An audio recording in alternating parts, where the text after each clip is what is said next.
રાજ્યકક્ષાના શિક્ષણ મંત્રી પ્રફુલ્લ પાનસેરિયાએ કહ્યું છે કે શિષ્યવૃત્તિમાં નિયમોમાં કોઈ પણ પ્રકારના ફેરફાર કરાયા નથી।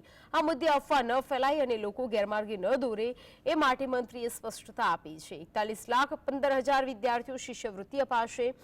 આ માટે રાજ્ય સરકારે 594 કરોડ 50 લાખ રૂપિયાનો ખર્ચ થશે।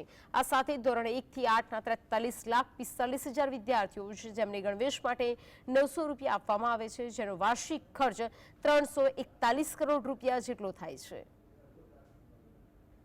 1/5/1960 થી નામદાર કોર્ટે જે પ્લાનિંગ કરીને જે કહ્યું હતું એ જ પ્રકારના નિર્ણયો એક પ્રકારના નિયમો સાથે 41,15,000 જેટલા વિદ્યાર્થીઓ થાય છે, જેને આપણે આપીએ છીએ એ જ પ્રમાણે ચાલુ આવે છે, જેમાં નવો નિયમ કે નવી કોઈ સુધારો કરવામાં આવ્યો નથી, જેથી કરીને 594 કરોડ 50 લાખ રૂપિયાની રકમ છે, એમાં કોઈ પણ જાતનો ઘટાડો થશે ને એ જ રકમ વિદ્યાર્થીને ચૂકવવામાં